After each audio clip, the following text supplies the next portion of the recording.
Taigi, sveikos mielosios. Labas. Šiandien turime nuostabią pašnekovę Rasą Įstonytę. Be galo džiaugiuosi, kad turim šitą pokalbį, kuris, manau, yra itin reikalingas Lietuvai. Ir tiesiog kalbėsim apie pinigus ir apie gausą. Ypač ryšys su mūsų, galbūt, lietuvių kultūra, mūsų nuostatomis ir kalbėsim apie tai, kaip atrodo būti moteriai lyderiai, kuri nori švęsti kitos moters sėkmę, kuri nori švęsti kitos moters finansinį gausą ir kur mes vieną kitą keliam aukštyn ir kuriam mūsų gausą kartu. Taigi, sveika, Rasa. Labas, Aurika. Mane, žinai, dažniausiai, kai sako, čia apie Lietuvą kas nors tai erzina, bet su pinigų tema, tai mes Lietuvoje kultūriškai savo bendram tokiam folklore taip vengiam tos temos ir ypatingai, kur aš su šitiek daug moterų dirbu ir ką darai gerai klubas ir dabar coachingas, pinigai yra ta tema, kur kai reikia pradėti kalbėti, tai nutyla ir ten, tai vos jau po žodį reikia traukti, o kaip tik, jeigu nori turėti pinigų, tai turi pradėti garsiai jų norėti ir garsiai apie juos kalbėti. Tai yra galios energija, tai negali bijot. Wow, tikrai taip. Aš turiu labai daug klausimų, tai gal galiu iš karto pradėti. Manau, tavęs nereikia pristatinėti, visas moteris žino, kas esi. Tikėkime, labas. Arba, jei nori, gali trumpai prisistatyti šiek tiek savo galbūt kelionę apie pinigus, apie verslų kūrimą, nes kaip suprantu, esi turėjus ne vieną verslą, taip? Tai kas seniai, pavyzdžiui, seka socialiniuose tinkluose, tai mane turbūt atsimena, toks mano pirmas buvo išėjimas į viešumą, tai žinių radijo laida, ką žmonės dirba ir čia realiai ir buvo pinigų tema, nes aš labai norėjau dirbti savo, aš siaubingai nenorėjau dirbti samdomą darbą, bet aš ateinu iš menininkų šeimos. Pas mus apie pinigus, apie kažkokius biudžetavimus, kažkokius normalius nuo mėnesio iki mėnesio, kad žmonės turi pinigų, nebūdavo nieko, nors tapytojų šeimoje užaugos. Tai nors šiaip įdomi, mano mama yra galeristė, kuri pardavinėjo meną, tėtis tapytojas, bet vis tiek tam bohema. Ir aš kviesdavau žmonės, kurie yra sukūrę įdomius kūrybiškus verslus arba freelancina, ten yra iliustratoriai, dizaineriai ir gerai uždirba ir aš jų klausdavau realiai, kaip tu tai padarai, nes man pačiai buvo labai įdomu. Ir tada aš turėjau žurnalą, tada turėjau renginius, tada žurnalą pardaviau, tada pradėjau, ką darai gerai. Ir ką darai gerai yra toks, jeigu visi kiti buvo žaidimai ir tokie testai ir bandymai, ir kur aš ir prarasdavau pinigų ir labai daug visko mokydavausi, tai ką darai gerai buvo toks momentas, kur tikrai labai išsprogo. Ir kur aš pradėjau visai kitus finansus kaip žmogus generuoti. Ir mes čia su tavim truputį prieš laivą kalbėjom, kad ir nervų sistemai buvo tokių šoko momentų. Tai turbūt daugiausia, kas žino, tai iš ką darai gerai. Tai va. Super. Gerai. Mes iš tikrųjų susipažinom, manau, per tavo projektą, ką darai gerai. Tada aš dalyvavau tavo projektuose. Mes labai susitikom, tas buvo žiauriai faina.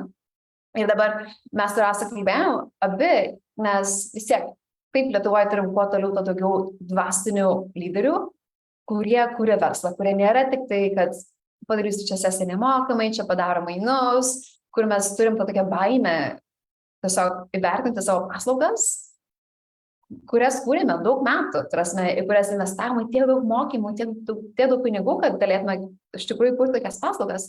Tai pagaliau jaučiu, kad vyksta perversmas, kur mes suvokiam, kad dvasingumas ir pinigai nėra priešingos spektro pusės. Bet priešingai, mes norim kurti tokią realybę, kurioje kuo toliau, to daugiau moterų, kurios yra dvasingos ryšys su širdim, ryšys su kūnu, kurios turi pinigų. Nes tu taip atsirakinai didžiausią gausą. Gausa yra ratas. Jeigu tu kažką darai, tai ratas turi suktis, tu turi už tai gauti. Aš anksčiau labai, kodėl mano žurnalas nelabai važiavo, renginiai nelabai važiavo, aš vertės savo nesuvokiau, darbų vertės nesuvokiau.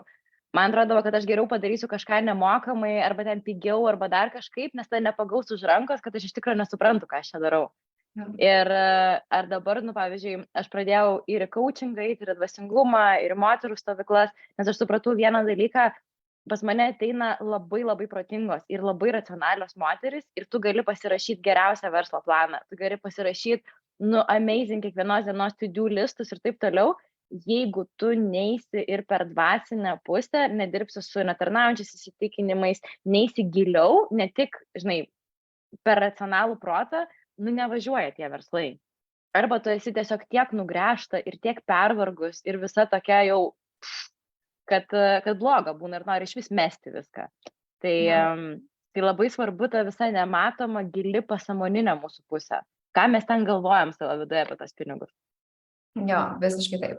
Prasme, ir ką tu minėjai, liečia taip ir sėkmę, ir gebėjimą jaustis saugiai viduje tam, kad mes galėtume parodyti, ką mes darome pasaulyje. Ypač jeigu, sakykime, darom vasarinį darbą, kūrime stovyklas, programas, prasme, mūsų prekinis ženklas esame mes. Taip? Tai dėl to darbas jaučiasi daug daugiau asmeniškas, nei kad, žinai, nežinau, dirbti parduotuviai kažkama kitoje kompanijoje. Ir dar, kaip ir minėjai, yra didžiulis ryšys tarp nervų sistemos ir pinigų. Ir manau, pakalbėkim šiek tiek daugiau apie tai, nes žmonės, kas daro darbą su pinigais, dažniausiai pradeda, galbūt surašo savo troškimų sąrašą. Galbūt meditacija, koks būtų jausmas, jeigu aš turėčiau milijoną ir visą kitą. Ir vyksta galbūt šiek tiek pokyčių, bet jeigu viskas vyksta tik tai mentaliniai erdvėj, mūsų nervų sistema turi visai kitokius troškimus ir saugumo parametrus. Ir kas liečia mūsų nervų sistemą, tai, nežinau, kaip lietuviškai pasakyti, gatekeeper. Nervų sistema yra tarsi... Šventas Petras. Kaip? Šventas Petras prie dangaus vartų. Jo, tarsi nervų sistema mūsų saugo, taip? Visą laiką svarbu, saugu, nesaugu. Ir jeigu, pavyzdžiui, aš pati gyvenime, aš anksčiau uždirbau nedaugiau, nei kol tai neturėjau savo verslą, niekada neuždirbau daugiau nei 1000 eurų per mėnesį. Ir tai buvo gerai, tais laikais. Ir niekada santaupose neturėjau daugiau nei 2000 eurų, iki kol turėjau savo verslą. Tai aš su 2000 gyvenau visą gyvenimą, iki kol turėjau verslą.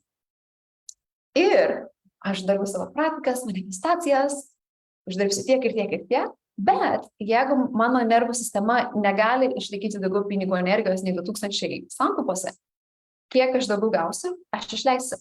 Arba netyčia manifestuosiu kažkokias netikėtas išlaidas, arba jausiu tą tokį kompulsyvų reikalą, kad reikia pirkti, reikia išleisti.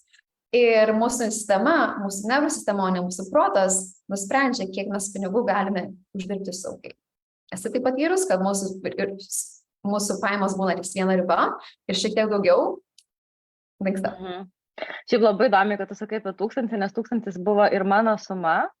Man čia buvo labai, aš atsimenu, 6 metus gyvenau Londone, kol vieną dieną, bet čia buvo širdies šauksmas, aš pajutau, kad aš noriu grįžti ir aš tiesiog susikroviau daiktus, ten tikrai labai spontaniškai parvažiavau ir mano nervų sistema dar biškai negalėjo išnešti, ką aš padariau, bet aš jau esu nusileidus Lietuvoje lėktuve, važiuoju su taksistu, iki kur ten išsinuomojau kambarį ir aš sakau, pala, aš taip išsikrausčiau už tą šalies, kai litai buvo, dabar jau eurai. O tai kiek čia reikia uždirbti, kad gerai gyventi Lietuvoje? Viskas maždaug 2 nakties vyksta ir tas vyras važiuoja, sako, kokį 1000 jau gerai yra uždirbti. Ir man tas 1000 toks tuk ir susinstaliavo. Ir ką aš bedarydavau, kiek aš bedirbdavau, aš gaudavau 1000. Ir aš tikrai turėdavau tokias grikių dienas, kur, mūsų turbūt suvokimai su juo skyrėsi, kokios mes gyvenimo kokybės irgi norim. Ir kol man kokius 4 metus truko, taip žinai, realiai aš jau vėmiau nuo savęs, kiek galima pinigų neturėti. Tu matai, kaip tavo draugai perkasi butus, važiuoja į fainas keliones, viską daro, o tu čia dirbi savo mylimą darbą ir, labai blogai gyveni realiai. Bet man dar buvo kitas įsitikinimas tada, kad mano tėvai buvo menininkai ir jie niekada neturėjo pinigų. Jie turėjo laisvę, jie turėjo visiškai bohemišką gyvenimą, jie galėjo daryti, ką jie nori, nerealius vakarėlius, šiaip žiauriai įdomų gyvenimą tėvai mano gyveno, bet jie niekada neturėdavo pinigų. Ir jų įsitikinimas buvo, kad jeigu tu nedirbi ofise to, žinai, sielą žudančio korporatyvinio darbo, tai jau laisvė yra didžiulė kaina, ką tu gauni. Tai tu pinigų net negali norėti papildomai. Ir aš šitą labai turėjau giliai į save nusileisti ir šitą sulaužyti.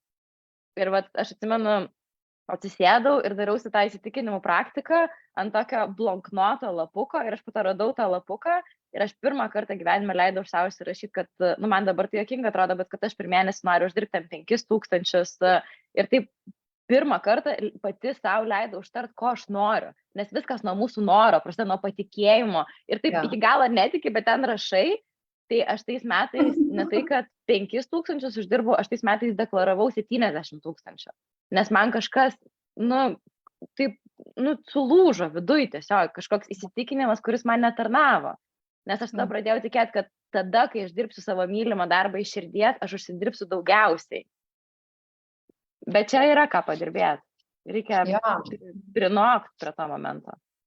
Labai gerai istorija, prasme, kad tik tai vienas žmogus pasakymas, šiaip kažko taksisto, taip, prasme, kai taip giliai, kaip tu sakai, susinstaliavo ir tai bent jau mes galim prisiminti, nes, sakykime, tai vyko kai buvai suaugus, bet įsivaizduokit, kai mes esame mažas mergaitės, mūsų tėvai nuolatos, tėvai aplinka, televizorius nuolatos mūsų kemščia, kad, kaip tu sakei, yra arba pinigai, arba laisvė, arba pinigai, arba dvasingumas, arba pinigai, arba meilė, taip?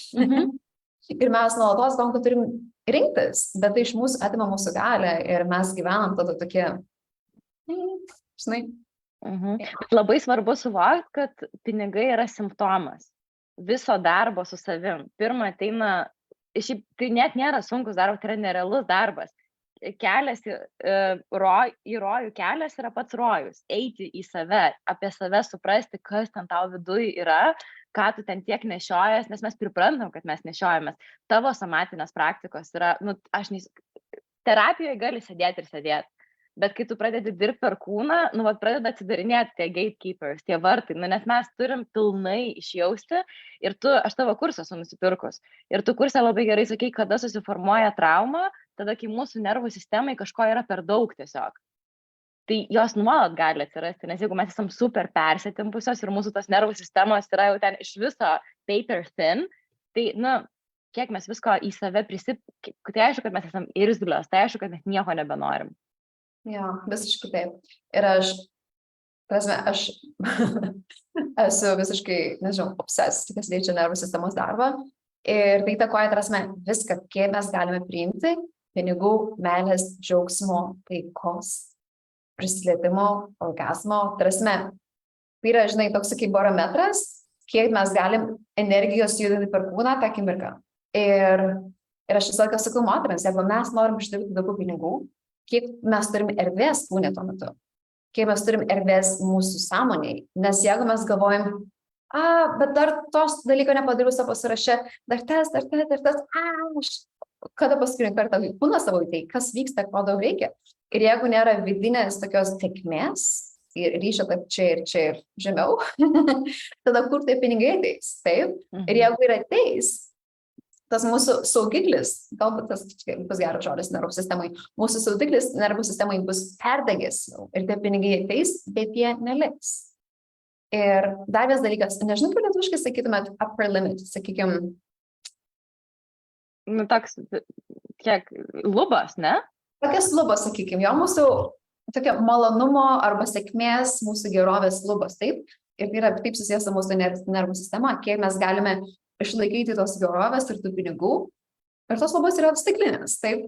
Mes galime jas ir jos įtačias, mes jas galime pakelti. Bet kas būna, kai mes netikėtai tarsi persimėm tas lubas, kaip, pavyzdžiui, gaunam daug pinigų, arba gaunam naują darbo pasiūlymą, arba sutinkam savo gyvenimo mylimai. Ir tai tiek daug energijos mūsų nervų sistemai, kad mes pradedam viską gadinti. Susirgam, susipykstam, arba, pavyzdžiui, aš turėjau tokią situaciją, kur buvo ankstesniais mano labiau verslo metais, buvo didžiausias mėnuo, kad turėjau gal 16 000 eurų tuo metu. Ir atsirado mėnuo, kur uždirbau gal 37 per vieną mėnesį. Ir viskas vyko beveik per vieną savaitę. Taip greitai, kad aš galvoju, ką daryti, taigi tiek, kad aš sukūriau 2 dienų konfliktą su savo partneriu tuo metu, be jokios priežasties. Aš tiesiog turėjau kažkur išvemti tą energiją, nes aš negalėjau tiek kūną laikyti. Tai mes susipykom 2 dienas ir mano visa website sistema tiesiog sugriuvo irgi. Viskas sugriuvo, nes buvo tiek daug tokio pertekliaus energijos. Taip, nes dėl ko mūsų nervų sistema gali būti nepasiruošus, pavyzdžiui, uždirbti didelius pinigus, jeigu tu bijai realiai pinigų, tai gali reikšti didelės skolas, pavyzdžiui, per didelę atsakomybę. Ir tu apie atsakomybę kalbi labai, kad mes tiesiog dar negalim pakelti, suvokti tokios atsakomybės ir mes geriau atsikratysim. Ir aš, pavyzdžiui, turiu labai fainą vieną coachingo klientę, mes su ją dabar labai gerai esam padirbėjusius, bet jin turėjo tokią čia aišku yra anonimiška, aš niekada nesakyčiau ten, žinai, kažkokių asmeninių detalių, bet vat įsitikinimas jos yra labai įdomus. Jinai turi įsitikinimą, kad jinai gali uždirbti didelius pinigus per kitus žmonės, nes tai yra saugiau nervų sistemai pakelti. Ir jinai dirba korporacijoje, jinai yra šiaip iš Lietuvos moterų, aš nežinau, ar įmanoma daugiau pasiekti būnant korporacijoje, nes ten tikrai yra kažkuriuo metu lubos, jinai turi nuostabų atlyginimą. Ir jinai pasako, kad ją pradėjo kviesti kalbėti į konferencijas. Ir konferencijose jau jai sumoka kaip individui, tai jau nebėra alga, kurią gauna per korporaciją. Ir jinai sakė, jinai po to suprato, kad kiekvieną kartą, kai pakalba, ten gauna 1000 kažkiek tų pinigų ir iškart jos paaukoja. Arba kažkaip atsikrato tų pinigų iš karto, sako, man per parą įvyksta toksai, kad aš negaliu pavežti. Ir kaip įdomu, kad vat, gali tokie dalykai būti, ne? Mumise, kad mums tie pinigai, mes jų kaip ir norim, bet jie mums gali atrodyti, ne, čia pavojinga. Jo, visiškai taip. Ir pakalbėkime daugiau šiek tiek apie atsakomybę ir pinigus, nes aš manau, kad mes įsivaizduojam, gausiu milijoną ir viskas bus gerai ir tiesiog bus faina, bet kiek esame matę situacijų, pavyzdžiui, kur loterijose žmonės laimi daug pinigų ir vėlgi šokas nervų sistemai ir jie negali išlaikyti tų pinigų, dėl to jie išleidžia tas pinigus ir tiesiog pinigai neužsilieka. Taip, nes aš tikiu, mes bijom atsakomybės, nes yra vienas dalykas uždirbti, sakykime, 1000 eurų kiekvieną mėnesį ir niekas nesikeičia. Kitas dalykas uždirbti 20 per mėnesį, 1000. Ir ką su tais pinigais daryti? Taip, ir tada prasideda atsakomybė, nes, pavyzdžiui, jeigu mes keliam kainas, mūsų profesionalumas turi keistis. Mūsų standartai turi keistis, kaip mes dirbam. Mūsų ryšys su sąskaitom, su bankais, su mokesčiais turi keistis. Prasme, viskas turi augti ir staiga mes turim tiek daug atsakomybių, kurių prieš tai nebuvo. Tai aš galvoju, kad dažnai žmonės bijo ne tik pačių pinigų, bet atsakomybės, kur ir jiems tais pinigais. Taip, ir jeigu dar turi tokį labai gilų, kad aš pati turiu, žinai, aš pati turiu ten ir būna labai toks, kai pradeda verslas, sako, toks pasakys, ir aš ten pati ir tualetus ploviau, ir ten viską dariau, ir savo sąskaitą susižiūrėjau, tai tada tikrai, čia nėra nenormalu, tai gerai, kad ta nervų sistema lūžta, nes iš tikrųjų čia yra labai daug vienam žmogui. Ir pavyzdžiui, aš pradėjau uždirbti daug pinigų ir iš tikrųjų, ką darai gerai, buvo labai įdomus kilimas, kai mes pradėjom, pasidarėm viską tokiu labai standartišku būdu, ten pati pasidarai website ten per porą dienų, žinai, susikeli info, susikeli porą pirmų kursų ir mes man atrodo, į 3 mėnesį generavom 3000 eurų. Kas nėra daug. Ir mes supratom, kad gerai, reikia kažkokios Facebooko reklamos, reikia specialistų ir buvo 2 opcijos. Arba eiti tokiu labai pigiu keliu, kur ten, žinai, kažką biškai pažįsti, kas ten yra leidęs tą Facebooko reklamą. Arba aš žinojau 2 žmonės, kurie norėjo pradėti savo agentūrą, bet su jais tik pradėti dirbti buvo 6000 kainavo. Bet aš turėjau nuojautą, kad užteks, nes aš dar su žurnalu, ką darydavau, visą laiką imdavau internus, visą laiką man taip baisu tos pinigus leist būdavo, nes labai daug atsakomybės yra, žinai, ar aš tikrai visą sąskaitą sumokėsiu, nėra pinigų, visą laiką atrodo, kad nėra pinigų. Ir Jėzus Marija, aš pastimdavau tos žmonės ir aš tiek mokyti reikėdavo, taip sunku būdavo, aš dar tiek pavargdavau nuo visko ir nieks nevažiuodavo. Ir aš atsimenu, kai mes pasiėmėm, aš turėjau Karoliną įtikinti. Aš ten sėdėjau ir visiškai čiutnė už pečių laikiau ir sakiau, žinok, jeigu ką aš iš savo kišenės sumokėsiu, tas 6000, neturiu tų pinigų, bet aš tiek tikėjau, kad reik man gyvenime pradėti dirbti su geriausiais žmonėm rinkoje. Ir tie geriausi yra brangiausi. Mes kitą mėnesį jau sugeneravom 20. Tai žinai, tie 6000 labai greitai atsipirko, bet čia yra žaidimas su savim kiekvienam momente. Aš pavyzdžiui žinau, kad aš esu kaip šulinys, jeigu čia yra resursas. Ir jeigu aš pasiemu su podeliu ir ten paskutinius savo lašelius resursą semiu ir dalinu visam, nieks nevažiuos. Kad aš kurčiau verslą ir viską, mano resursas turi būti eit per kraštus. Ir tada tai, turbūt gali atliepti, kiekvienoj dienoje atsiranda, taip, aš, pavyzdžiui, labai mėgstu būti namų šeimininkė, man patinka palankstyti, man patinka namus pažaisti, ten va šiandien išsisirbiau, bet šiaip, ar aš valau ten tos visus kampus, ne, aš turiu nuostabią Oksaną, kuri ateina, jinai kainuoja 100 eurų. Matai, bet čia buvo didelis dalykas pradėti suvokti, kad mano poilsio kaina yra 60 eurų.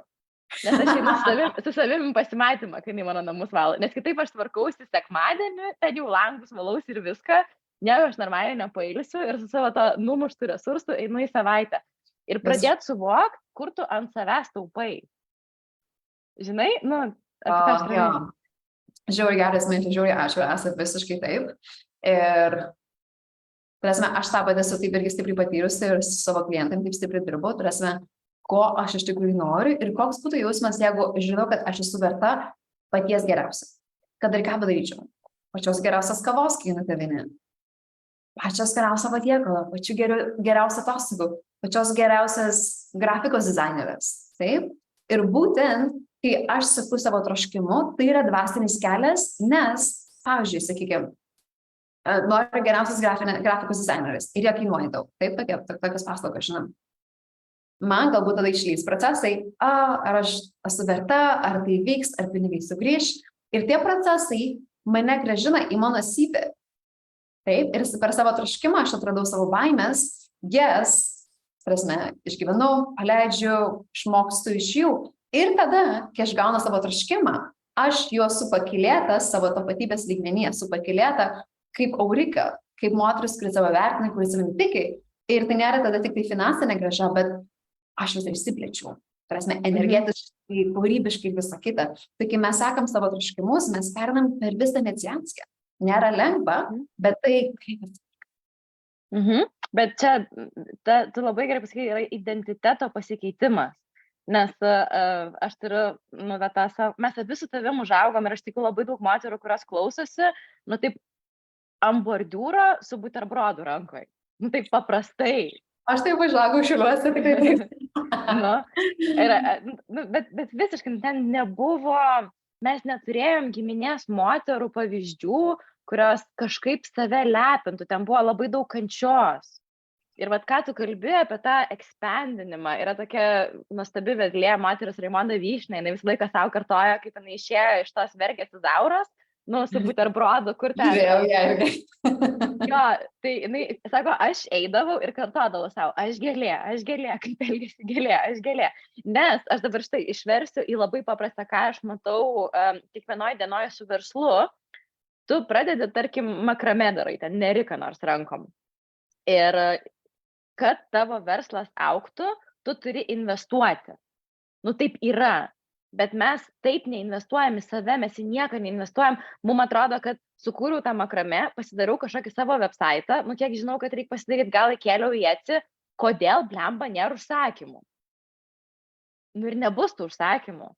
Nes tu turi žengti laiptelį, tu turi žengti žingsnelį, kad visą tau sukurtų laiptelį.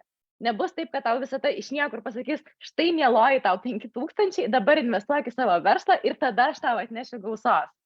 Bet dar tada, kur eini gilyn, kad tai yra apie vertumą, kad tu esi verta investuoti. Ir va čia yra apie tai, kad tu kalbėtas, kad tu paaugi ir tada tavo verslas gali paaugti. Bet kol tu stovėsi prie to slenksčio ir lauksi, kol tavo ateis gausa, kad tu daugiau gausos generuotum, taip nėra. Čia yra kaip atsistoti, kas yra buvę ne Zarasuose, o Lietuvos galas yra, kur yra ežerai, o gal ir Zarasai, ir kur yra tas tramplynas, ten yra 5 metrų, toks į ežerą nušokti. Ten yra taip siaubinga, ten atsistoji 5 metrai apačią ir turi leisti šokti. Tai pradėti verslą, čia biški tas pats yra. Kiekvieną dieną. Kiekvieną dieną, jo.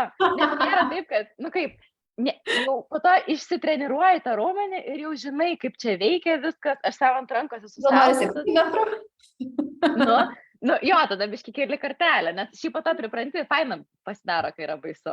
Toks irgi, čia yra drive tame. Jo, visiškai taip. Aš galvoju, kad žinau, kad čia yra moterų, kurios mus žiūri, kurios nėra verslininkės. Ir taip, ir ką galėtų pasakyti moteriams, pavyzdžiui, kurios neturi savo verslų, kurios gauna mėnesinę algą, ir ką joms, sakykim, patartum, norint išgydyti ir pagilinti savo ryšius su pinigų energija. Labai įdomu, žiūrėk, aš atsakysiu savo, tu pagalvoji, kad tu pasakytum. Nes man atrodo, kad pirminis teiginys, kurį savyje, toks kodas, kurį reikia nulaužti, kad tu esi svarbi. O tu esi svarbi, tu esi verta, aš esu verta. Ir aš esu verta pinigų. Ir net jeigu tu esi, man labai patinka su Agne Gilyte ir dirbti ir bičiuliautis, Nes jinai yra taip gerai nulaužus tos 2 kodus, mes čia neseniai su ją kalbam, aš darausi naują website naujam verslui ir aš ten jai atsiunčiau moodboardą, žodžiu, viskas, sakau, Agne, gal tu gali pažiūrėti, ką tu manai, sakau, nes, nu, vat, mano tokia stiprybė kaip ir žodžiai yra tavo vizualai ir tai man įrašo voice, sako, jo, sako, mano, tai žinok, aš taip gerai darau ir vizualus ir aš taip gerai rašau, nu, aš tokia nuostabi. Ir Agnė turi šitą, jinai yra savo tokį auksinį VIP biletą išrašęs. Jinai nekvestionuoja savo svarbumo, jinai nekvestionuoja savo vertumo. Jai atrodo nuoširdžiai, kad viskas, ką jinai daro, jinai sukuria džinsus. Jai nuoširdžiai atrodo, kad čia yra geriausiai Lietuvoje sukurti džinsai. Ir tame dalyke yra užkoduota energija. Ir kol mes neperinam per aš esu svarbi ir aš esu verta, tai jeigu tu esi korporacijoje, ir tu sėdi prie stalo, ir tu ateini su energija, kur, hebra, aš tokią idėją sugalvojau. Ir čia taip gerai paeis. Ir mes dabar tą turim padaryti, ir tą turim padaryti. Tau visos durys atsidarys. Tai čia tas pats žaidimas, ar tu verslėsi, ar tu esi struktūroje kažkokioje kitokioje. Jo, visiškai taip. Nes kas liečia verslą, vis tiek mes turim gal daugiau. Viskas yra labiau akivaizdu, kaip sukurti naujų galimybių, kad pinigai pas mus ateitų. Sukuriam prekę, sukuriam paslaugą, produktą ir visą kitą.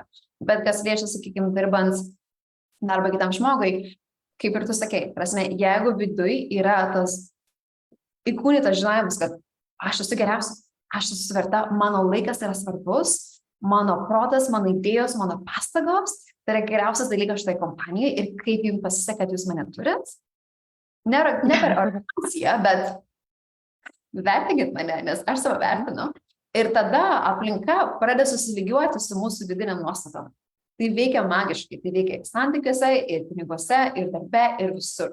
Ir kaip tu sakei, Agnės Gilytės džinsai, jeigu yra iškoduoti tą savivertę, jie ir bus geriausi džinsai Lietuvoje, ir moteris jaus tai. Tai veikia tas pats, jeigu mes dirbam korporacijų, mes atėjom su tą nuostatą, mes apakeliam komandą, mus mato, mus kviečia, mūsų klauso ir mes tai keliam. Ir aš esu girdėjus tiek daug istorijų, kad moteris dirba su savo pinigų istorijom, savo įsitikinimais, su savo somatiniu nervų sistemos darbu.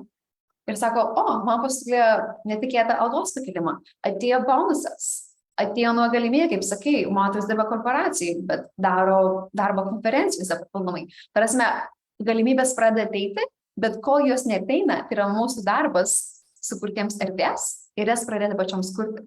Jei nėra galimybės, mes pačios susikuriam, nesvarbu, kur būtų. Taip, nes tada, kai tu, čia toks awakening momentas truputį yra, kai tu, aš stovyklose šitą dažnai sakau, tu nori būti karalienė, visos mes norim būti karalienės. Ir čia dažnai tas biškiai šaukos momentas yra, žinai, kur, bet nesielgia su manim, taip nekelia man tos algos, darbdavai tokie blogi, ten jaunesnių nori. Ko tu lauki, kad tau kažkas ateis ir uždės tą karūną? Tu ją pati savo, tu parodai pasauliui, kaip su tavim elgtis ir tada pasaulis taip pradeda. You set the standard. Va čia šitas momentas labai yra. Ir čia yra kiekvienos dienos darbas su savim. Aš neturiu to kiekvieną dieną. Aš, pavyzdžiui, tokį galiu duoti paprastą buitekinį pavyzdį. Aš kai buvau Bali, tu mane dar nusintei į tą Star Child 2, žodžiu, ubudė, kujename tą masažą. Geriausiai masažą galite. Tame 4 rankom, ten daro tą masažą 12 eurų, kainuoja 9, ten yra taip pigu. Ir, o aš su kūnu, aš esu labai stipriai nuėjusi moterišką energiją. Aš pasikeičiau, kaip aš atrodau, kaip aš esu su savim. Aš turėjau anksčiau, prieš kokius 2 metus, labai daug vyriškos energijos. Ir mes visi turim vyriškos ir moteriškos energijos. Čia nėra apie lytį. Čia, kad, žinai, net mes, bet turbūt jau galite pasvarika grupiai, tai žinot jau. Turėt, žinot. Taip, ir man po to paskutinis dalykas buvo, pradėti eiti per kūną. Ir man tie masažai taip gerai veikia. Aš iš viso, kuo aš ten daugiau ėjau, tuo aš daugiau gražėjau, to man viskas daugiau vėrėsi. Ir grįžti į Lietuvą ir tas masažas jau kainuoja 9 eurų. 8 eurų, geras, kur tu nueini tikrai, kad fainiai būtų. Ir tada toks prasidėjo, bet man čia gal biškių gaila savo, ten dar kažko. Ir aš dabar, pavyzdžiui, kažkur šiaip rytoj einu į tą visą spa paketą, bet jau porą mėnesių nejau ir einu ir man tai bloga tam kūne ir man tokios sunkios energijos yra ir tokios mintys jau sunkios. Nes aš tą karūną jau realiai nusiėmiau ir įsikišau savo kišenę, nes aš neverta. Ir tada pradeda atrodyti, kad aš neverta jau ir kitų dalykų tada. Nu, čia toks ratelis gražus sukasi, žinai. Jo, visiškai taip. Aš, pavyzdžiui, užaugau tokia situacija, kur, manau, daug kas Lietuvoje galbūt panašiai jautėsi, kur mes taupėm kiekvieną centą. Ir buvo metas, man buvo 20 gal kažkeli metai, ir aš savo, kad kiekvieną kartą, kai einu valgyti restoraną, aš nežiūriu patiekalus, aš pažiūriu numerius ir išsirinku mažiausią ir galvoju, okei, valgysiu tą. Ir niekada net negalvoju, kad aš galėčiau rinktis pagal tai, ko aš trokštu. Ir tikėti, kad mano troškimas mane nuves į mano sekantį žingsnį. Kas liečia savivertę, meilę, pinigus, laimę. Ir tai veikia. Pabandykit, moteris, tikrai veikia. Ne vieną kartą pabandykit, galbūt pasidarykit savo tokį mini retrytą su savimi, netgi nebūtina važiuoti į stovyklą. Bet skirkit laiko, pavyzdžiui, galbūt kiekvieną dieną, kad ir 15 minučių. Nieko nedaro, tik tai galvojat, ko aš trokštu šią akimirką. Galbūt aš trokštu eiti dušo, ar šok pagal Beyoncé, galbūt aš noriu, nežinau, pasidaryti skanios arbatos, galbūt tiesiog noriu gulėti, noriu, nežinau, masažuoti plaukus, ir tiesiog 15 minučių žiūri, kaip tie troškimai keičiasi. Ir patikėsit, jūsų kūnas nori tokių dalykų, kur pačios nepagalvotumės. Ir dar taip paprasta, ir tas jausmas, kai savo duodat, ko norit, yra pats geriausias pasaulyje. Ir tai pripildo ir jūsų sielą, ir tai vis nuolatos tarsi reset, tarsi naujai atstato nervų sistemą. Ir tai yra paprasta. Ir jeigu savo mėnesį duotumėt, kad ir 15 minučių per dieną, kad aš darau tai, ko trokštu, gyvenimas tikrai pradėtų keistis. Nes tada troškimai pradeda didėti ir jie pradeda gilėti. Tai nėra tik tai masažas ar dušas ar kažkas tokio, bet aš suvokiu, kad gal aš noriu iš tikrųjų sukurti savo verslą. Gal aš noriu, kad man algą pakeltų. Gal aš noriu sutikti savo partnerį. Gal aš noriu nueiti pasimatymą su savimi viena ir tiesiog džiaugtis gyvenimu. Ir tada mes pradedam žengti tuos žingsnius ir realybė pradeda sakyti, taip. Mhm.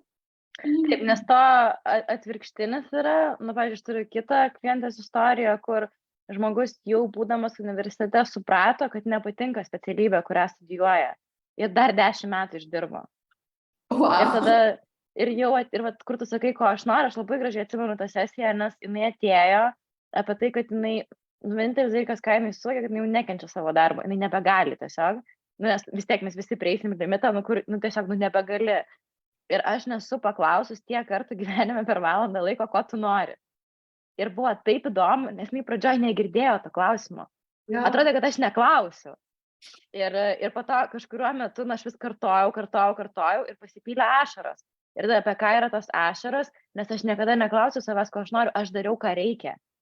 Ja. Ir čia yra labai stipriai mūsų mentaliteto dalykas. Aš užaugau su giminės moterim, kurios jų istorijos dalintis yra ne mano istorija, bet jos darė, ką reikia. Jos kitų poreikius labai gerai tenkino, labai gerai girdėjo kitų poreikius. Ir mes kaip mergaitės labai užaugom, mokėdamos nuskaityti aplinkos poreikius. O mano poreikiai, o kas prisims, nes va čia pradeda viskas keistis. Ir ne geresnį to-do listą, ne geresnę strategiją reikia pasidaryti, savo poreikius. Tas klausimas, ko aš noriu, nėra nieko galingesnė, bet jis labai trigerina. Ja, visiškai taip. Mhm. Aš noriu dar vieną istoriją irgi pasidalinti. Net moteris galvoja, jums čia lengva. Taip, jūs čia lengva, jūs jau viską padarėte ir viskas veikia. Nes noriu gal ir tavęs paklausyti istorijos, kokia buvo tokia kertinė istorija, kur buvo tas tavo toksai perversmo momentas, kur galvoja, kad arba viskas sugrius, arba išeisiu į kitą pusę. Aha, aš irgi šitą klausimą turėjau, tai gerai. Tai aš tas turbūt taip nebyliai ir paklausiu, tai kas tavo buvo toksai lūžis? Buvo tokia akimirka, daugelis tikriausiai žino, kad aš kurį laiką gyvenau Arktyje, Svalbarde, kas priklauso Norvegijai, tai yra pati šiauriausia pasaulio vieta, kur žmonės gyvena. Tai yra 1500 kilometrų nuo šiaurės ašigalio. Buvo poliarinė naktis ir tam archipelage yra daugiau poliarinių meškų nei žmonių. Tai tokia labai radikali vieta. Ir kodėl aš tam žinau? Aš tuo metu jau buvau susikūrusi savo saitą, jau norėjau pradėti coachinti ir visą kitą. Bet aš suvokiu, kad mano sąskaita yra dabar tuo metu buvo mažiau nei 2000 eurų. Gerokai mažiau, nes aš dar buvau investavusi į coachingo kursus. Aš galvoju, gerai, tam, kad sukursiu savo verslą, galiu pradėti, bet tada aš iškosiu klienčių iš stygiaus ir bus toks priklausomybės jausmas. Mokėk daug pinigų, man reikia išgyventi kažkaip. Ir aš galvoju, aš negaliu taip verslą pradėti, ypač tokią verslą. Taip? Ir gerai, tada aš nusprendžiau, kad aš ieškosiu bet kokio darbo keliams mėnesiams ir netgi aplikavau į kruizus kaip valytoja. Prasme, viską mėginau. Aš kaip studentė buvau barmenė, kokteilių, profesionali barmenė. Barmenė, kalbu kažkaip kitaip yra, sako. Barmenė. Ir aš turiu patirties su kokteiliais, nors aš tuo metu alkoholį net negeriau. Beje, dabar geriu ir vyną, ir margaritas, tai negalvokit, kad aš čia kažkiek šventoju. ir gausi taip, kad viena draugė pasakė, kur gyveno Norvegijai, kad Svalbardai tenai gerai moka. Sakau, gerai, kur tas Svalbardas? Pažiūrėjau, 2000 gyventojų turi keletą barų, parašiau visiems. Sakė vienas, padarom interviu, sakau, gerai. Padarėm interviu, sako, gerai, atvažiuok. Tai už 2 savaičių važiavau į Svalbardą, kur netgi nežinojau, kur tai yra pasaulyje, 2 savaitės prieš. Ir ten minus 40 žiemą. Ir visiškai tamsu, prasme, matai, kaip mėnulis keliauja per dangų visą dieną. Eini pieną pirkti, 2 valandą po pietų ir ten mėnulis dangų, ten visiškai taip. Kas atrodė labai įdomu iš pradžių, bet po to tapo, gan košmariška ir man tokia depresija prasidėjo. Ir aš tam važiavau tam, kad uždirbčiau pinigų. Aš dirbau bare iki 3 nakties, kiekvieną naktį, kur buvo pagrindiniai klientai vyrai, vieniši ir tokie liūdni. Nes jie dažniausiai ten vieni gyveno, pasaulio krašte, be šeimų. Ir ten tokia depresija, žinai. Ir aš buvau dažniausiai viena jų padavėja, tai aš su jais įleidavau vakarus ir pildavau daug alaus bokalų. Taip, dažniausiai jie net gėdavo tų kokteilių. Ir po to eidavau namo ir dažniausiai nemiegodavau, nes nesupras, kūnas pasimetęs, kada miegot, kada keltis, tai aš pamiegodavau kažkiek, iki 2 dienos, po to darydavau praktikas kokias 5 valandas, nes ką dabar darysi, ir po to vėl darbą. Tai aš taip ariau, kol uždirbau gal 10 000, kas yra gerai, ten gerai, sakykime, mokėjau palyginus su tuo, ką prieš tai turėjau. Ir aš turėjau išvažiuoti, nes man psichiniai sveikatai buvo nebegerai. Ir kai išvažiavau, iš tikrųjų išvažiavau su gal 40 laipsnių temperatūros, nes mano kūnas jau nebepavažiavo. Bet uždirbau tos pinigus per krūjus. Ir tada su tais pinigais pradėjau kurti savo verslą labai labai tikslingai. Pusę jeigu iš karto investavau į savo pirmą coacherį, su kitais pusę gyvenau. Ir tada, tik tai kada investavau į coacherį, tada prasidėjo virsmas. Pradėjo eiti ir daugiau žinučių, ir daugiau klienčių, ir viskas prasidėjo, ir tada perėjo pinigai į gan daug paimų, tai rasime 10 000 ir daugiau iš karto. Ir man buvo tiek daug streso nervų sistemai, visų pirma, išsigydyti, kas įvyko apie. O kitas dalykas, kaip aš galiu investuoti 5 000, kur gyvenime aš netgi nesu turėjus, kažkam žmogui, kurio nepažįstu. Bet tai suveikė. Ir sugrįžo daug kartų atgal. Tai va, tokia buvo ta istorija, kur tam, kad susigūčiau tai, ką noriu, turėjau pereiti tokius, kaip ten sako, kryžiaus kelius. Bet čia vis tiek labai gerai, o tavo šitą istoriją iliustruoja tą momentą, kad tu turi žengti žingsnelį ir jis tas sukuria laiptelį. Nebus, kad tu turi, man labai patinka, tu turi tokią draugę, žinau, Elainą, man atrodo. Jo. Aš tiesiog kažkaip Bali radau jos knygą, Self-Made vadinasi, ir jinai yra tokį dalyką pasakius, kad juk tu, pavyzdžiui, kai nori dirbti, tai čia ar tam, kas nori būti coacheras, ar tos, kas nori, nežinau, dar ką nors daryti, nori turėti premium klientus. Ir premium klientas, tai mums dabar taip atrodo iš karto, kad reiškia, čia bus CEO moteris arba labai didelio verslo vadovė, žodžiu, kur labai daug uždirba. Bet taip nėra. Premium moteris gali būti ir ta, kuri ten, žinai, iš sovietinės virtuvės įsijungia ir yra pasiryžus į save investuotos pinigus. Ir tada, jeigu tu nori būti premium, bet tada tu su savim turi irgi būti premium. Tai tu tada nusipirki tą geriausią coacherį. Ir aš, pavyzdžiui, lygiai aš labai didelius pinigus moku už savo coacherę, bet aš suvokiu, kad, bet taip gausa ir ateina. O mano tokia gal istorija buvo, kur aš nustojau daryti dalykus, lemba, ar aš kažkada ariau. Aš labai anksti pradėjau dirbti, aš išvažiavau 19 iš namų, aš įsidarbinau, aš turėjau tokį kirtinį momentą, žodžiu, aš pabėgau biškį iš namų, nes aš turėjau labai labai stipriai, nors mane mama labai myli, bet yra tokia valdinga, tokia vyriška ir tokia kontroliuojanti moteris, ir jinai mane be tėčio beveik užaugino, tai aš suprantu, kad visa tai turėjo būti. Bet aš gerai baigiau mokyklą ir čia šiaip yra prakeiksmas vaikams, nes tave tada dar labiau spaudžia išsirinkti tą vieną teisingą profesiją ir aš nebegalėjau, aš pamelavau, kad aš kažkur ten įstojau į Angliją ir aš važiavau į Angliją ir aš tiesiog restoranais darbinau padavėją. Ir man buvo taip gerai, man buvo taip, atsikniskit visi nuo manęs, aš nežinau dar, ko aš noriu. Ir čia toks kažkoks labai fainas genas man, jie tokia biškė atėnės, tokios karės prabudo, kad aš negaliu eiti studijuoti kažko, kur aš nežinau, ar aš noriu. Ir aš tokia buvau, ir aš dar labai išvažiavau su tokiu, kad aš dar turėjau, man labai meilę parodydavo per 10-tukus. Nu, kad žinai, jeigu aš šaunuolė, tai tada visiems giria, visiems rodo ir aš tų 10-tukų rinkdavau. Aš tada Lietuvoje, kaip mokykloje 10-tukus kolekcionuodavau, taip Lietuvoje straipsnių žurnaluose kolekcionuodavau. Su mama net nesikalbėdavau, bet kad mama nusipirktų žurnalą ir perskaitytų, nes labai daug pirkdavo žurnalus, nu, kad būtų už ką manim didžiuotis. Ir aš čia po to labai gražiai šiaip ryšiu su mama, išsigydžiau visą šitą dalyką, bet man buvo taip giliai gėda, kad aš dirbu tam restorane. Nors man pačiai buvo taip gera, nes aš tokią laisvę savo daviau. Ir man ten labai gerai sekėsi, nu tiesiog.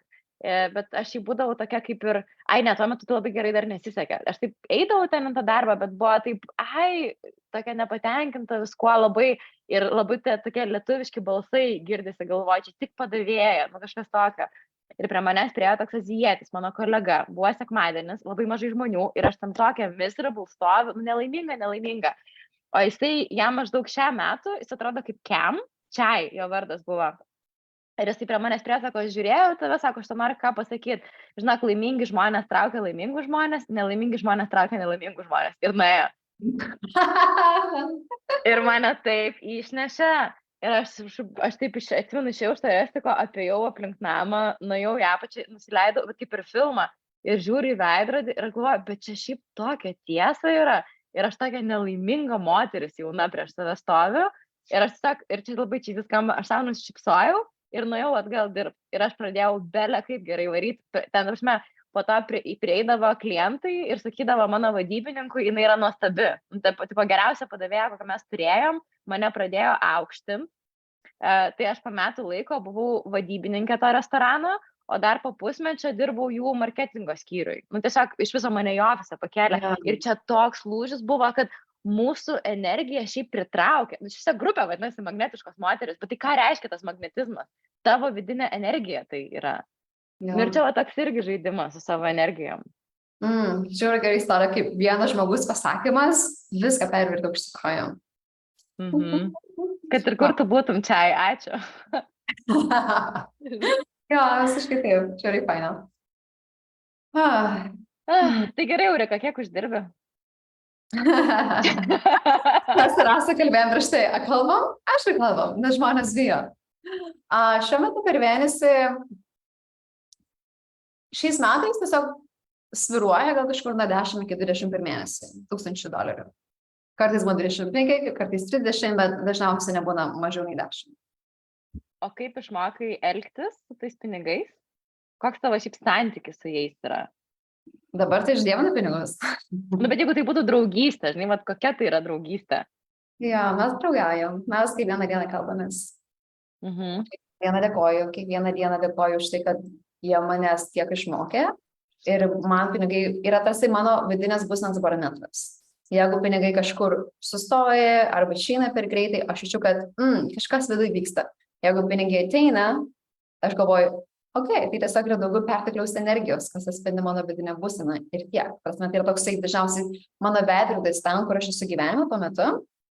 Ir vietoj to, kad jausčiausi prisiruošusi, kad čia turi tie pinigų ateiti, arba jeigu jie ne, tai man šakės, aš tai galvoju, kad aš myliu pinigus, aš jais pasitikiu, bet myliu ne taip, kad kaip žmonės galvoja, sako, kad aš myliu pinigus, man reikia kaupti. Aš vertinu pinigus, mes draugaujam ir aš jaučiu, kad pinigų energija man yra kaip mokytojas. Taip, ir aš prasme žiūriu į pinigus per tokią mokytojo dvasinę prizmę. Bet tikrai nebuvo taip nei pradžioje verslo, nei ką, prasme pradžioje verslo, kai pinigai pradėjo eiti, aš visiškai nežinojau, kas jūs daryti. Mano sąskaitos, mano finansai buvo aukštyn kojom, aš keičiau netgi kelias šalis, kur registravau mokesčius, nes galvoju, gal bus ten geriau. Po to visokių žmonių pristamdžiau, buhalterių, kurie buvo žiauriai negeri. Vienas buhalteris, kuriam taupiau, nes buvo pigiausias, man padarė tokį dalyką, kad už ką galėčiau netgi sėsti kalėjimą. Bet yra šita. Sutvarkiau viską, prasme, buvo daug labai chaoso arba bardako, kaip sakydama šiuose. Tai tikrai nebuvo tokia tęsti linija, kaip suvokti, ką daryti su pinigais, nes po to jie tiesiog ateidavo ir išeidavo. Bet vis tiek, kai yra verslo pirmieji keli metai, tai man tai atrodo yra natūralu, nes aš viską, ką uždirbdavau, tiesiog investuodavau atgal į verslą. Tiesiog atgal. Ir tiesiog jo daug pinigų ateidavo, bet aš žinau, kad ir aš turiu didelės išlaidas. Tai tiesiog daug pinigų pas mane išeina. Bet tiesiog kitokia gyvenimo situacija, kur tiesiog yra didesnis sumas ir jos tiesiog nuolatos įda. Kiek uždirbai? Man šiaip labai patinka, aš dar Eurikai šitą pasakau, kad Lietuvoje tai yra toks nemalonus klausimas, visi labai jo vengia, kai mes turim rekvizitus ir bet kokią įmonę gali per sekundę paguglinti ir žinot, kad jinai uždirba. Man čia yra paradoksas. Tai praeitais metais mes uždarėm su 305 000 ką darai gerai apyvartą, o aš dar kaip individas deklaravau papildomai 76, man atrodo, jeigu aš neklystu. Tai man yra labai svarbu turėti, kadangi mano tėtis labai daug gerdavo, kai aš buvau vaikas, tai tų pinigų, žinai, tai būdavo, tai nebūdavo, tai užaugau su tokiu saugumo dalyku. Ir yra tokių, man reikia to saugumo, tai aš esu savo pasidaręs, kad aš turėčiau labai daug diversifikuotų pajamų. Pavyzdžiui, kaip žmonėm, kai jiem atrodo, kad dirbti, pavyzdžiui, įmonėje yra saugiau, man tai atrodo nesaugiausias įmanomas dalykas, nes tai yra tik tai vienas būdas gauti pajamų. Tai vat, aš turiu pajamas iš Instagramo ir aš dažniausiai dirbu tokiu principu, kad aš labai gerbiu savo auditoriją ir man atrodo galima short termų žiūrėti arba long termų. Tai aš long termų aš gaunu affiliatus, tai yra procentą nuo pardavimų ir tada aš galiu reklamuoti mažai, bet su meile tikrai gerus produktus ir tai yra toks kaip mano verslas jau. Vietoj to, kad aš turėčiau amatą, kur man ateina kažkas nusiperka, aš parduodu, tų žmonių verslai, kurie pas mane reklamuojasi, tampa ir mano verslais. Tada turiu, ką darai gerai pajamas ir aš turiu savo coacherės pajamas ir dar papildomai stovyklos pajamas. Tai aš turiu tokių skirtingų pajamų šaltinių, kurie ateina ir aš Eurikai pasakojau, kad mano labai šiaip nevertumas yra labai didelė tema ir aš nežinau, ar daug žmonių taip jaučiasi, aš turiu savo tokią istoriją, kad mano tėvai, kai mano mama sužinojo, kad manęs laukiasi ir jie jau vėlai sužinojo, kad jau buvo vyresnio amžiaus stipriai. Mano mamai ten patarė net negimdyti, ypatingai tais laikais, nes jinai ten prie 40 jau tuo metu artėjo. Ir tuo metu buvo labai sunki finansinė situacija ir buvo labai įdomu, kai aš dariau regresinę terapiją. Tai realiai tave tokia panardina labai gilią būseną ir aš norėjau suprasti labiau tą savo saugumo temą, kad man taip reikia tų finansų, kad aš saugiai jausčiausi ir aš pyst iš karto atsidūriau mamos įsčiose. Ir aš esu šiaip pakankamai racionali ir logiška ir man tai buvo viena keiščiausių įmanomų patirčių, kur tu suvoki, kad tavęs kaip ir nėra, bet tu turi kažkokią sąmonę ir viskas, ką aš jaučiau, tokį milžinišką finansinį nerimą. Ir aš po tos sesijos paskambinau mamai ir aš jos paklausiau, o tai kaip tu jauteisi, kas vyko, kad tu sužinojai, kad manęs laukiasi. Ir jinai sakė, ir jinai labai sutriko, bet jinai prisipažino, kad jinai nuėjo pas tėtį, kai tik sužinojo, kad yra neščia ir sakė, ką mes darysim, mes neturim už ką šito vaiko turėti. Ir tėtis sakė, žinai, yra duonos, užteks. Bet kad aš tada, tokią naštą visą laiką jaučiau, kad aš tėvam esu toks minusas. Kad ir kaip mane labai mylėjo, aš buvau labai išmylėtas vaikas, bet va toksai, kur atsimenu, pavyzdžiui, kai būdavo darželį, duodavom tokią dainą, keps močiutę bandeles, duos tėvelis pinigėlių. Nežinau, ar atsimenat, aš per tuos žodžius, duos tėvelis pinigėlių, maža mergaitė verkdavau. Man atrodydavo, o Jėzus, kad tik tėtis man tų pinigų, kad aš jau ir taip man visko tiek, ten, žinai, vakarienę man perka ir viską, aš nebenorėjau ant tėčio dar dėl kažkokių bandelių savo vaikui uždėti naštos, aš našta jaučiausi. Ir man buvo labai svarbu keliauti gilyn ir gydyti tą santykį, nes aš turėjau tą momentą, kad kiek aš pinigų gaudavau, man jie visi išeidavo.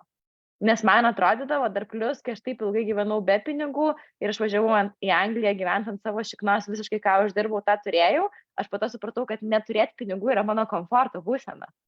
Nes aš geriau gyvenime žinau, ką reiškia neturėti pinigų, ne kad turėti pinigų. Jo, Ir toks vat įdomus momentas gavas. visiškai. Wow, kaip drąsu iš tavo pusės daryti tą regresinę terapiją ir suvokti, kad gimėjai su tą nuostatą ir kad vis tiek turi pasirinkimą. Ir labai tiesiog nuostabu matyti tavo gyvenimo istoriją, kaip tu pervertai tą nuostatą, ne tik truputį, žinai, kosmetiškai, bet tu visą gyvenimą susikūrei šitos nuostatos kitoje pusėje. Ir dabar pasimokai, kad tai yra manoma. Bet man atrodo, tai ir yra įdomu. Nes, pavyzdžiui, o tu kūrei kažką iš trūkumo, kai turėjai išmokti kurti iš gausos. Nes tu irgi atėjai iš tokio, buterbrodas ir bordiūras momentą. Kiek daug, aš taip įsivaizduoju, bent jau man tai buvo, aš kurdavau už to, kad man taip baisu neturėti pinigų, arba kad aš gal esu nepakankama ir davai tada daugiau pinigų sugeneruojam, bet jau kažkaip ir nelieka mėnesio gale. Ir vat kaip tau tada, kaip gausos savoka atėjo į tavo gyvenimą?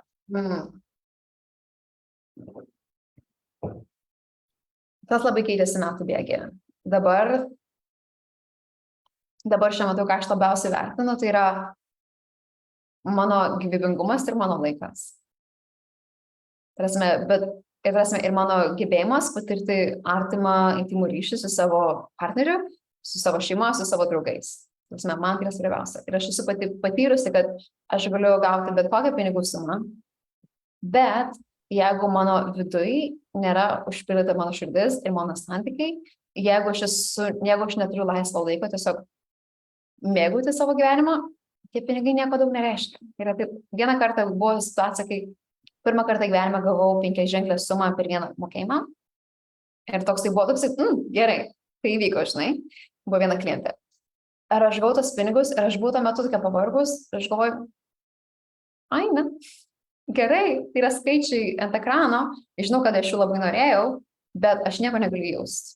Nes mano viduj, kas užėmė vietą, mano nervų sistema, tai buvo noris. Tai nebuvo taip. Tai man dabar gausa reiškia, kad taip, aš turiu tie pinigų, kad aš galiu gyventi siekdama savo troškimus. Ir taip, aš, pavyzdžiui, neturiu pinigų, kad nusipirkčiau namą Amerikai. Dar nesu ten. Ir aš turiu daug tokių troškimų, ties kuriais dirbu. Tai, žinai, tai yra ilga kelionė, bet tuo pat metu man gausa reiškia, kad taip, aš turiu pakankamai pinigų gyventis savo ne tik minimaliai patogų gyvenimą, bet išties tokį patogų įkvepiantį gyvenimą, tai yra daugiau nei fizinis komfortas. Ir tuo pat metu aš turiu laisvą laiką, aš esu atsipalaidavus, mano protė yra ramybė, nestresas.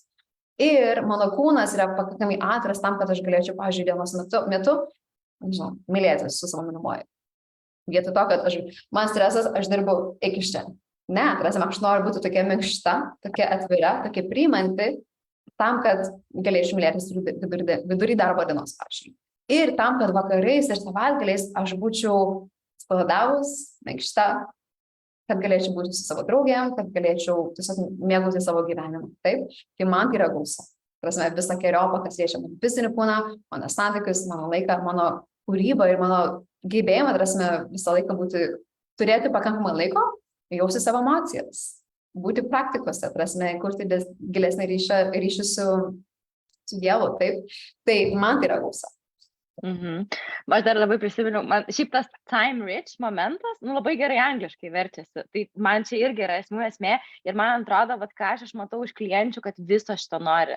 Visos nori lėtų rytų, čia vienas iš tą laisvę dėlioti savo dieną ir laisvę atgyventi, apie ką tu kalbi, kur mes pradėjome šitą pokalbį apie nuo seserystės, kad kiekviena yra vietos pasaulyje ir kad tikrai dalintis viena kitos projektais, bet čia yra kita ta seserystės pusė, kur Aurika, tai, kad tu darai, tai yra įmanoma. Tai yra pavyzdys, kad tai yra įmanoma. Ir vienas iš dalykų, jeigu nori to gausos gyvenimo, labai gerai yra pradėti daryti, yra rinktis tos pavyzdžius, kur yra įmanoma. Ja. Nes tada tikrai, net ta nervų sistema irgi pradeda, tad biškai jai parodai, kad čia ne tu išpratėjai ir susigalvoji neįmanomą dalyką, o kad čia yra įmanoma. Ir tai yra antidotė, ką mes dažniausiai galvojam, kad jeigu turėsi didelį verslą ir uždirbsi didelius pinigus, tu būsi pervargusi, nes mes labai daug to matom. bet mes ir matom tai, ko mes ieškom. Tai man atrodo, va tavo tie pavyzdžiai ir kad tu daliniesi ir kad tu šiaip savęs apsupus labai moterim, kurios, nu, kiek aš matau tavo tos draugės, nu, jos tame irgi labai yra. Ir čia tokia super paslauga, ką gali savo padaryti. Ir dar tu pakeitai truputį savo temą, apie ką kalbinu, bet šiaip tai Lietuvos galbūt tokiam, kiek Aurika žinojom, tai yra Aurika ir orgazmas. Nu, realiai tu labai apie tai stipriai kalbėdavai. Mane, pavyzdžiui, traukdavo, bet kai aš dirbdavau iš trūkumo, aš būdavau nuolat pervargusi ir aš iš vis nejausdavau savo kūną ir man atrodydavo, kad tos moteris, kurios kalba apie orgazmus, biški meluoja.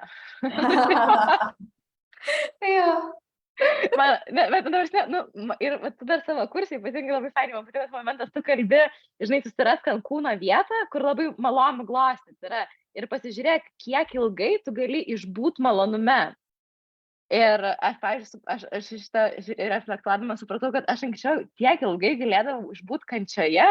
Mano kančios konteineris buvo toks didelis, o malonumo konteineris, nu, jo nebūdavo.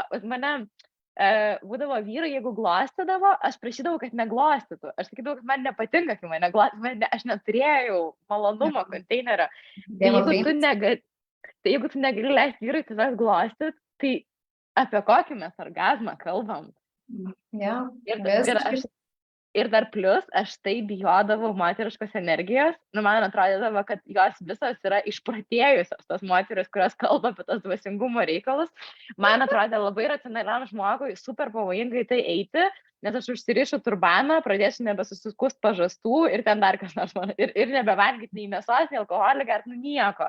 Paliksiu, žinai, pasaulietišką gyvenimą. Ir aš kai pradėjau eiti, nu, labai moteriškumo keliu, aš esu šiaip, nu, aš nebesidalinu asmeniniu gyvenimu socialiniuose tinkluose, bet o dieve mano, kokie tenai atsiveria orgazmai. Nu, tai yra taip nuostabu, nes tu vėl esi ryšys su savo kūnu. Ir čia dar, nu, čia irgi toks žaidimas yra, bet man atrodo, kad, nu, jeigu norit orgazmų ir norit pinigų, tai aš esu svarbi ir aš esu verta. Jo. Labai faina, kai šitą temą paminėjai, nes kaip mes dirbam, įtakoja visą kitą. Tai yra ne tik tai, ką dirba, bet kaip mes dirbam, įtakoja mūsų gyvenimą priims, atsipalaiduot, bet ir malonumą, skirti laiko šeimai, santykiams, meiliai, kūrybai, ką tik tai norim veikti. Nes, pavyzdžiui, jeigu mes nustojam dirbti 5 valandą po pietų, ir nebėra energijos, nes visą energiją atidavėm darbui, nes mes tiesiog varom šitai sukandę dantis, tai koks tai yra tikslas. Bet man labai faina matyti, kaip tu perėjai moterišką, sakykime, energiją ir atrodo nuostabiai, ir švytai, ir susikūrė pačią, žinai, gražiausią realybę, dar gražesnę nei prieš tai. Ir tu netapai kažkokia, žinai, ta moterim, kurią bijojai, bet jeigu ir norėtum gyventi, sakykime, ir urve, ir neskustom pažastim, tai jeigu tavo tai yra, žinai, aukščiausia realybė, kodėl gi ne? Bet, ką noriu pasakyti? Bet tu tame gali rinktis. Nu, aš turėjau omeny, kad man atrodo, kad jos yra nupušusios, tai jos nėra nupušusios, jos yra gerų dalykų supratusios. Ja, visiškai taip, bet aš pati prasme, kai buvau tokia situacija, kai aš buvau persidirbusi kažkuriuo metu gyvenime ir aš matydavau tas moteris, žinai, internete, kurios atrodo dirbo nedaug ir daug išdirba, ir jos tiesiog atrodo, žinai, atsipalaidavusios, aš galvoju, negali būti, kažkas tai yra, kažkas tikrai yra, negali būti, nes mano sąmonė negalėjo suvokti, kad tai yra iš tikrųjų įmanoma, kad galima dirbti, nenusivarant nuo kojų, nedirbant kiaurą dieną ir savaitę ir dar gerai išdirbant. Man tai buvo nes. Taip, ir labai labai reikia stebėti, kas trigerina, kas nervina, nes aš, pavyzdžiui, turiu tokį momentą, aš neseniai kėliau Reelsą, kur aš įkėliau savo pirmadienio ryto rutiną. Ir aš nedirbu iki 12 valandos. Aš tiesiog nufilmavau, ką aš ten veikiu. Mane followino apie 100 moterų. Ir mano kolega man rašė, bet tai nervina žiūrėti. Bet labai faina, kai trigerina. Nes vadinasi, labai tau to reikia, nes tai yra įmanoma. Ja, man tai yra patenkinti. Prasme, kai mes sakom ir darom tai, ką norim, ir taip, kaip yra, ir tikra lyderystė pritrauks mūsų žmonės ir atstums ne mūsų. Tai man kiekvieną kartą, kai žmogus mane atfollowina, sakau, ačiū. Tikiuosi, kad, pasakau savo mintise, tikiuosi, kad bendruomenę, kur tu jautiesi labiau matoma, mylima, labiau savim, nes aš noriu, kad kiekvienas žmogus būtų erdvėj, kur iš jų iškelia geriausia. Ir jeigu, pavyzdžiui, ir daug trigerių kažką sakant, aš sakyčiau, jo galiu dirbti su triggeriais, bet aš sakyčiau, geriau apvalint visus ir suprasti, kad tai yra tavo tiesa. O vieną iš tikrųjų kartą buvau įkėlus irgi tokį rysą, kur aš šoku su trumpa raudona suknelė dykumoj ir ten taip seksualiai šoku. Ir gal 100 žmonių ant followina, galvoju, kas čia su suknelė, bet galvoju, supratau. Ačiū. Taip. Nes, aš, pavyzdžiui, bet ir su to šokiu, kur aš atsimenu pirmą kartą, aš biškai netyčia nuvažiavau moterų stovyklą, aš galvojau, moterų stovykla reiškia jogos stovyklą. Ir aš net aprašymą normaliai neskaičiau, man tiesiog atrodė, kad ką daro moteris jogos stovykloje, moterų stovykloje, joga. Ir aš atvarau ir ten pirma praktika yra išsipurtimas, o po to šokis. Ir aš galvoju, man taip gėda buvo, bet man tai buvo tas išsipurtimas, keista, ir tada buvo šokis, kuris yra švelnus, o aš buvau niekada neverkianti, kad ir kas atsitiktų, aš buvau tiesiog neverkianti žmogus, aš dėjau bliau 2 parom. Aš ten kibirą išverkiau, man ten galvą skaudėjo viską. Bet, žodžiu, tai. Labai gera verkti. Labai gera verkti. Aš čia mano praktika. Bet dažnai apie tą momentą, kad aš dažnai apie tai galvoju, kad tu dabar pasakoji, kad tu turėjai nuvažiuoti į vieną šiauriausių pasaulio kampelių, kur yra -kem ir nėra saulės šviesos, pilti alų kažkokiam bėdam. Kad čia sunku, čia biškai per kančią, kad užsidirbtum tų pinigų pradžiai.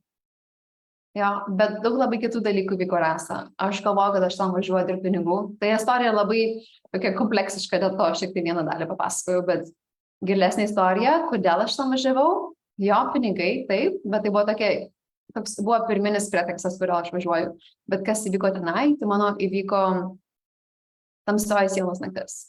The Dark Night of the Soul, kas yra giliausia iniciacija, kurią esu pati perėjus, be jokių mokytojų, retrytų, medicinų ir tokių kitų dalykų, tik pasitikėdama savo kūnu, savo intuicijai, savo emocijom, aš taip giliai perėjau per pačius giliausius sluoksnius, kur suvokiau ir paliečiau pačią giliausią baimę, tai baimę likti vienai. Ir kiek aš turėjau tokių nekaltų poelgių. Čia moterų ratas, čia programa, čia skambutis, čia žinutė, kur aš taip bėgau nuo savęs, tam, kad įsikabinti į kažką kitą žmogų, kad aš tik nesijaučiu viena. Ir buvo viena akimirka, kai tenai dingo internetas ir ten nebuvo su gyvai žmonėm, aš neturėjau ką kalbėti, neaiškinant savo žodžių. Prasme, nelabai.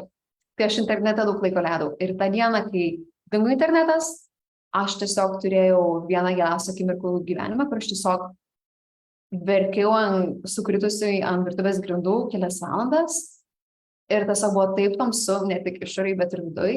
Ir aš tiesiog sakau Dievui, aš pasitikiu, aš galiu kristi, yra saugu kristi ir tasme kristi nuo starčio žemyn ir pasitikėti, bet ten yra kažkas giliau.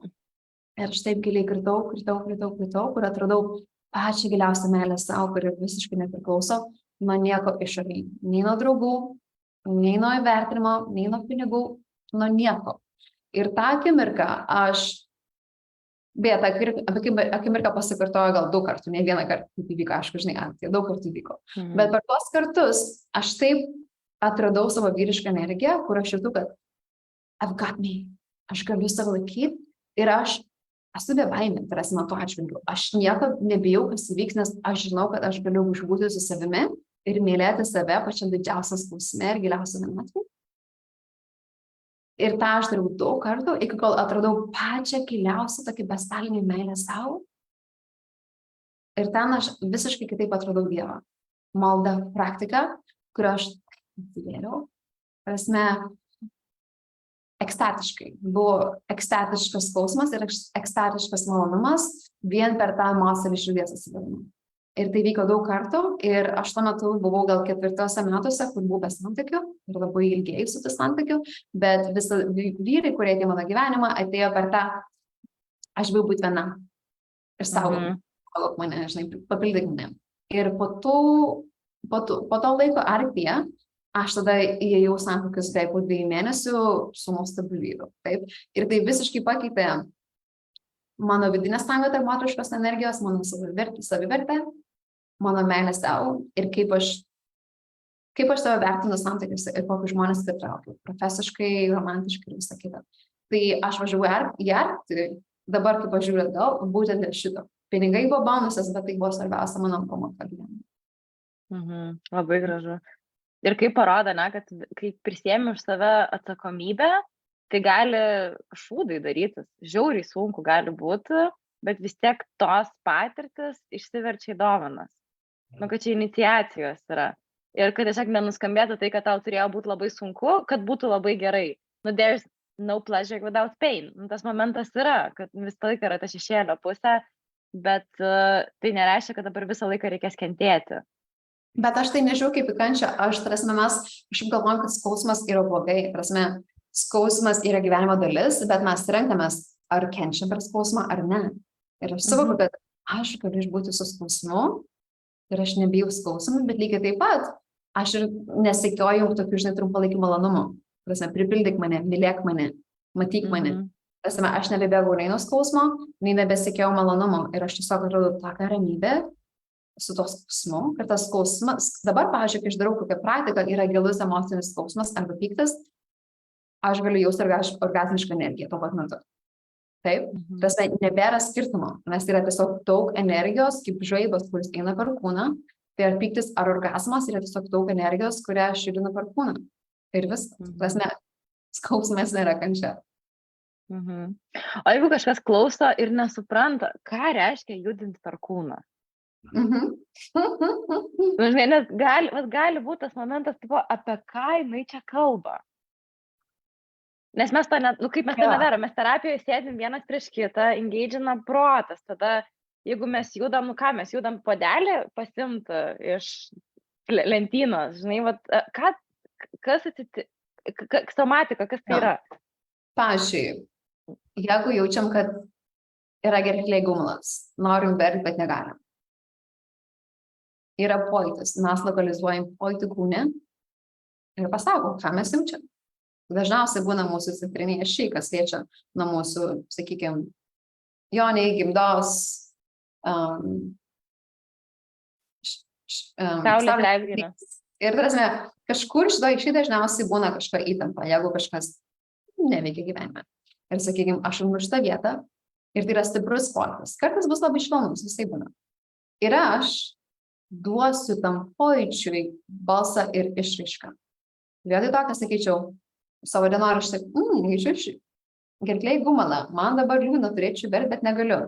Aš neinu analizuoti, kas ten vyksta, bet aš duodu tarsi outlet, tokį išėjimo kanalą tam skausmui ir tam pojūčiui per garsą, per judesį ir per kvėpavimą. Tai, pavyzdžiui, jeigu aš jaučiu kažką čia, aš darysiu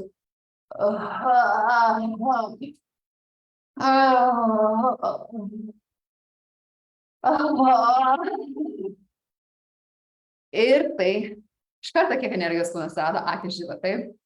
Ir tai pradeda judėti. Ir dažniausiai žmogus, jeigu to nėra patyręs, kartais tik tai užtenka nukreipti dėmesį į pojūtį, galbūt net išdėti tą ranką ir tą siųsti meilę ir tuo pat metu duodant garsą, kvėpavimą ir judesį tam pojūčiui ir dalykai atsiveria, dalykai pradeda judėti. Dažniausiai aš tada galbūt atrasiu galbūt klyksmas, galbūt ašaros. Po ašaram galbūt dažnai atrasiu pykčio, nes galbūt buvo peržengtos ribos. Tada pyktis galbūt mano pilvo pačioj, padarysiu pilvo pačioj su to pojūčiu. Ir aš taip keliauju per savo sluoksnius, nuo emocijos iki emocijos, per nervų sistemą, iki pat kiek giliausiai galiu rasti. Ir tada pačioj tikriausiai bus emocija gilesnė, pavyzdžiui, pyktis. Su ta emocija dažniausiai bus įsitikinimas. Ir su to įsitikinimu dažniausiai bus prisiminimas iš vaikystės. Tada darbas prasideda ten gilesnis. Taip? Ir taip aš dirbu. Ir tai veikia greitai.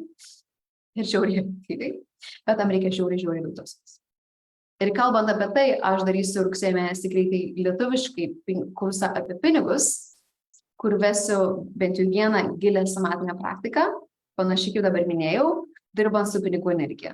Tai kas norėsi prisijungti, žiauriai kviečiu, nes nežinau, ar tai Lietuvoje egzistuoja, bet labai noriu tai šitokį darbą atvežti į Lietuvą.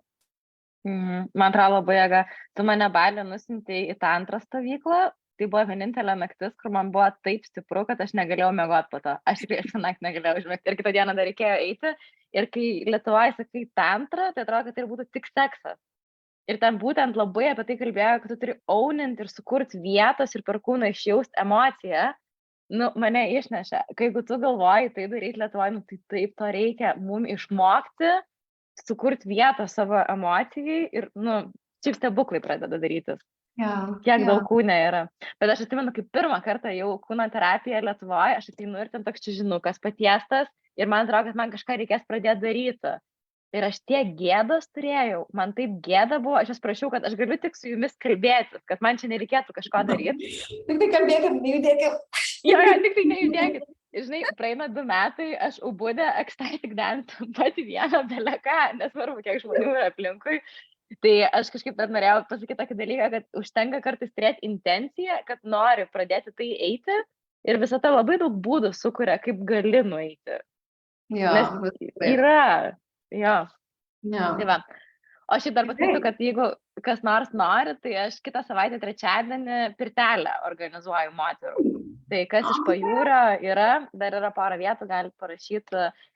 Bus kitaip, bet bus ir kūno praktikų kelias. Tai super. Ir esate daugiau papasakotų, sakai, kad coachinant, kaip žmonės, kaip moteris gali su tavim dirbti, galbūt per coachingą, ar ką kito dar turi pasiūlyti? Coachingo sesijos yra, šiaip aš padedu suprasti, arba kodėl neišeina išjudėti, arba kuria kryptim geriausia judėti. Su pinigais daug padedu, plano susidėliojimo. Tai mano toks coachingas yra labai stipriai darbo coachingas. Aš nepriimu žmonių, kurie turi santykių problemų, aš priimu resursinius žmonės, tai aš labai dažnai tiesiog nusiųsiu į terapiją, bet jeigu gyvenime yra toks momentas, kur tikrai jauti, kad nori prisimti už save atsakomybę, nori kurti savo gyvenimą tokį, kokio tu jo nori, tai mes galim tai daryti kartu. Ir aš kažkaip stovyklai jaučiuosi nepribrendus dar, bet labai pajaučiau šitą pirtelę padaryti. Tai jeigu norisi, tai kitą savaitę, 9 dieną, man atrodo, bus labai labai gražu. Mane labai gydė seserystė gyvenime, buvimas šalia moterų labai gydė. Tai aš šitą noriu kurti daugiau būdų mums visom pabūti kartu. Kaip manęs galėtų geriausias tam susisiekti ir gauti visą informaciją apie coachingą, apie pirtį, apie kitus renginius? Per Instagramą, ten viskas egzistuoja. O dar, Aurika, o kaip tavo knyga? Mano knyga einasi į pabaigą, bet aš tiek iniciacijų ir skausmą ir malonumą perėjau ir 8 knygą, kad aš tiesiog knyga augo su manimi ir jeigu pažiūriu, ką parašiau prieš pusę metų, atrodo, reikia viską perrašyti, nes aš šitaip pasakyčiau. Tai kuo greičiau išleisiu. Man tiesiog jie paleisti, bet dar nepaleidau. Bet tu man pažadėk, kad kai tu išleisi knygą, aš galėsiu su tavim apie tą visą patirtį intervą padaryti. Žiūrai, faina. Jo, nes man atrodo, čia tokia istorija. Beje, klausimas dabar toks prašymas visų moterų, kurie žiūri, mano leidykla bankrutavo Lietuvoje ir man reikia naujo leidėjo. Tai kas pažįstat leidyklas Lietuvoje, kas turi kontaktų, siųskit man, nes šita knyga bus viena geriausia, ką paskaitysit gyvenime, ir man reikia naujo leidėjo Lietuvoje. Nu gerai, reikia pagalvoti. 2 tylas, labai gaila, labai gražiai tam dalykus darė. Bet gal ir gerai, nes dabar susirasi didesnę leidyklą ir čia, žinai, vis tiek viskas vykstasi taip, kaip turi. Jo, aš jokio streso. Taip. O yra klausimų? Aš žinok, turėsiu rasą bėgti. Ai, gerai. Bet pabaigia tiesiog būti faina, jeigu kas žiūrėt laivą ir manau, kad žiūrėt beveik visą laivą kartu. Esame labai stabiliai, žiūri, faina. Gal pasidalintumėt galbūt įžvalgom. Kokia buvo viena pagrindinė įžvalga jums? Aš labai pati norėčiau išgirsti, bet ir pasakykite savo, ką išmokote, ką patyrėte, galbūt kūno ir proto lygmenyje, klausantis manęs ir Rasos. Tai galbūt pasidalinkite dabar, jeigu žiūrite įrašą, būtinai parašykite per įrašą, prie įrašo, kokia buvo pagrindinė įžvalga ir aš tiesiog dėmą skaityti jūsų komentarus ir jūs pajausti, tai pasidalinkit. Ir per tą laiką dar noriu pasakyti, kad įdėsiu prie šito įrašo komentarų nuorodą į savo pinigų kurso laukiančiųjų sąrašą ir kai esate laukiančiųjų sąraše, ten bus didžiausia nuolaida, kurios nebus niekur kitur. Ir aš tą darau specialiai tam moteriam, kurios galbūt turi daugiau, sakykime, iššūkių su finansiniais resursais, kad turėtumėt galimybę. Tai ta galimybė truks galbūt savaitę kažkur, tai prisijungite tą sąrašą, jeigu tikrai nori prisijungti prie kurso. Tai va, bus žiauriai faina kursą darysim mėnesio trukmės ir lietuviškai, ką darau dabar labai retai šiais laikais. Tai va, ir dar beje, rugsėjo mėnesį pradėsiu mokyti savo signature programą santykių lygmenyje. Vadinasi, Stay Club Beloved, tai bus 5 mėnesių intensyvas, kas liečia santykius, meilę, mūsų patterns ir nervų sistemos gydymą. Ir tai yra vienas giliausių dalykų, ką esu sukūrusi, kas liečia mūsų darbą su nervų sistema ir dvasinį supratimą mūsų santykių. Tai va, tai jeigu norit prisijungti ir tenka angliškai, rašykit man per Instagramą. Tai va. Nuostabu. Aš žinokit, dabar einu Eurikos kursą, labai faina. Labai taip ne per daug, net 2 valandas, taip koncentruotai ir gerai. Tai tikrai nuoširdžiai labai rekomenduoju.